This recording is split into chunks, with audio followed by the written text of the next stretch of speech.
Why am I here? What is my purpose? For many, these are questions that we ask ourselves in our adolescent years and spend the rest of our lives trying to answer. Some find purpose in the pursuit of their dreams, but few are allowed the chance to achieve it. How far are you willing to go for greatness? What are you prepared to sacrifice? Courage in the face of adversity is a trait we admire in heroes, but this could also be seen as recklessness in villains. Where do we draw the line? How do we define good or evil? Is ambition a vice or a virtue? These are the questions that surround Mary Shelley's Frankenstein, first published in 1818, which is a version we're reading from today.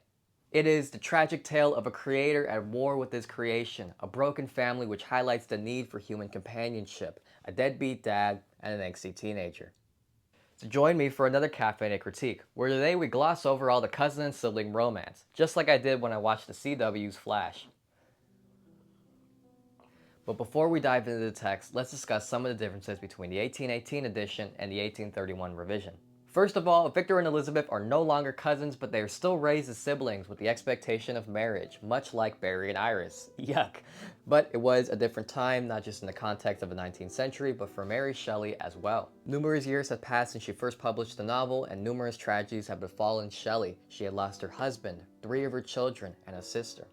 Where before Shelley saw herself in the creature, abandoned and alone, she now saw herself in Frankenstein, who in the 1831 edition becomes the victim of strange forces of evil, which drives him to create the monster. She needed money to support herself and retain custody of her children, and thus changed various elements of her novel to appear less radical, to appeal to a wider audience. And that's why I personally prefer the original. Shelley's writing seems more intentional here, and a core theme of the novel that we'll discuss later is that the monster is not inherently evil. But there are things I prefer about the 1831 edition, like this line Victor has regarding his parents, which as we read on will prove to be incredibly ironic and a brilliant display of his ego. I was their plaything and their idol, and something better, their child, the innocent and helpless creature bestowed upon them by heaven, whom to bring up to good and whose future lot it was in their hands to direct to happiness or misery according as they fulfilled their duties towards me. Frankenstein is the cautionary tale of a young scientist, Victor Frankenstein, and his ambition that leads him to ruin. Spurred on by his love for science and pursuit of knowledge and recognition, he discovers in himself the ability to bestow animation upon lifeless matter. And after months of arduous labor, he achieves his ultimate goal. He creates life, and he is utterly horrified. As the creature reaches out towards him, he flees the room for fear of his own safety, and when he returns, the creature is gone. As the novel goes on, numerous tragedies befall Victor. He experiences intense guilt and paranoia, isolating himself from his family until one day he is confronted by his creation. So let's discuss why in God's name Victor would devote so much time to building his creation only to abandon it at the first sign of life. Many people view this event as a dark interpretation of the creation of man, where Victor, assuming the role of God, abandoned his responsibilities as a creator and lets loose his fiend upon the world who ends up perpetuating so much evil and injustice. And Victor condemns and damns it to hell. Later, the creature confronts Victor with this, saying, "Accursed creator, why did you form a monster so hideous that even you turned away from me in disgust? God, in pity, made man beautiful and alluring after his own image, but my form is a filthy type of yours, more horrid from its very resemblance." The novel then shifts to the creature's perspective. Abandoned by his creator, the creature sets out into the world alone and feels the pains of hunger, cold, and loneliness. And while he learns to cook and find shelter, the creature is denied companionship at every turn. His attempts to do good are thwarted. He is attacked and driven away from society. He pursues knowledge in an attempt to win over the favor of man, but this only makes him all the more aware of his own misery, of the love that is afforded to all but him. And being denied both love and understanding, he wages war against his creator and man, who both have turned their backs on him. He discovers in himself the power to make others as miserable as he, and in anger lashes out and embraces destruction. He kills Frankenstein's younger brother, and he frames a servant for the murder.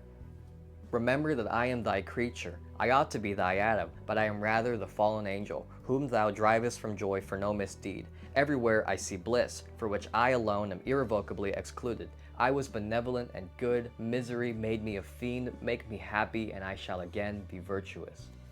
The two find themselves in opposition for the rest of the novel and swear revenge on the other.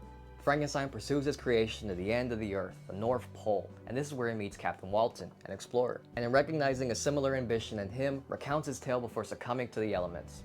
Afterwards, the creature appears before Walton and laments the loss of the relationship he could have had with his creator and with society. With no ties left to the earth, he plunges into the icy sea, never to be seen again. Walton resolves to sail home, much to the delight of his crewmates, but Walton feels defeated after failing to realize his dream. The tale of Frankenstein is a tragedy in which many characters fail to realize their goals. Take Victor for instance. He believes that he can play God, fostering a race of superior beings that will worship him as their creator. But misguided as his goal is, it is not what brings him to ruin. Rather, it's his inability to take responsibility for his own actions. Much like Raskolnikov, he believes that his destiny is one handed down from the heavens, that his monster is inherently evil and ugly, and that his motives are good. I felt as if I had committed some great crime, the consciousness of which haunted me. I was guiltless, but I indeed drawn down a horrible curse upon my head, as mortal of that of crime. In fact, Victor is something of a narcissist. As he leaves home for college, he becomes so absorbed in his studies and singularly devoted to the creation of the monster that he's not right home for months. When the servant Justine is framed for the murder of his brother and he knows that she's innocent, he stays silent for fear of sounding crazy. When the creature confronts him and literally tells him that I will be with you on your wedding night, Victor interprets this as a threat towards him and abandons his wife, which leads to her death. And as Victor chooses to hunt the creature down to the end of the earth, he completely forgets about his brother Ernest, his only surviving family member at the end of the book.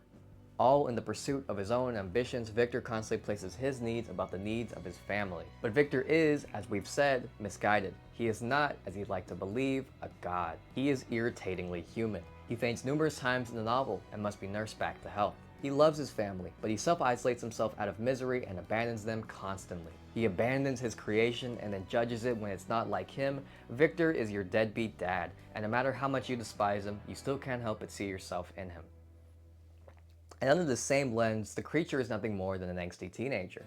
Questioning his place in the world, rejected by the one person who was supposed to love him, he goes off on his own and grows up far too quickly. He looks to society for guidance, the same society that rejects him and abhors his existence. As he watches from his crack in the wall, he learns to speak and read. Is it so far-fetched that he would also learn our cruelty? Can we truly expect him to be virtuous when he in turn has never been shown it? All save I were at rest or in enjoyment. I, like the archfiend, bore a hell within me, and finding myself unsympathized with, which to tear up the trees, spread havoc and destruction around me, and then to have sat down and enjoyed the ruin. The creature turns to destruction as a means of conversing with man on their basest level, and through this destruction is the only means by which he gains any agency, feels any power. The creature commits awful acts, innocents perish at his hands, and yet crucially at the end of the novel, he admits that it was all in vain, that no one could hate him more than he now loathes himself.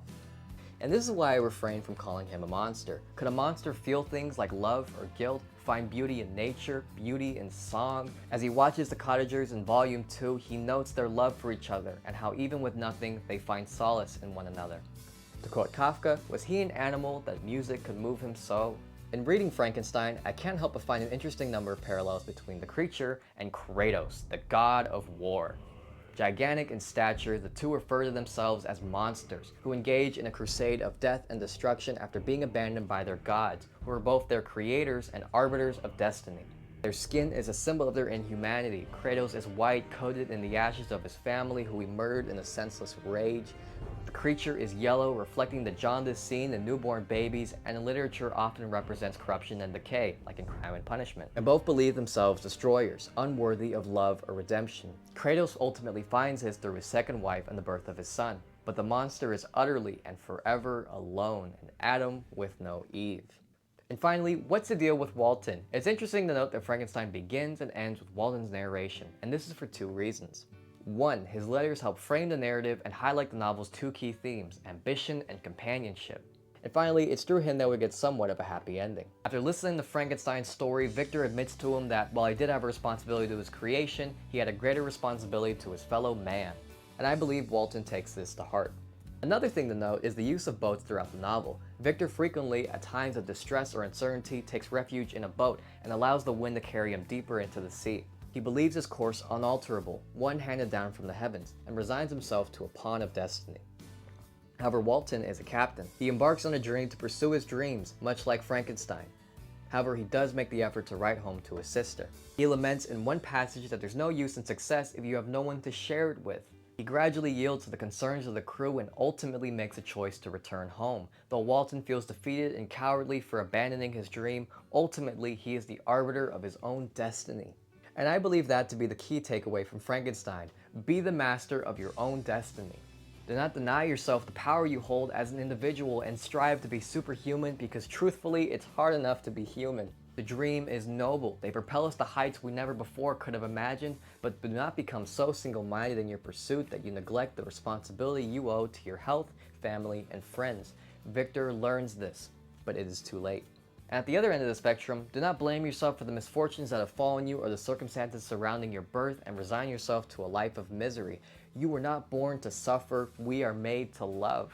And when denied this love, we may lash out in envy or destructive rage, but this destruction only breeds further misery. The creature learns this, but it is too late. But for you, my reader and watcher, it is never too late. Your course is uncharted, your pages unwritten, your fate lies in your hands alone. Who will you be? What is your purpose?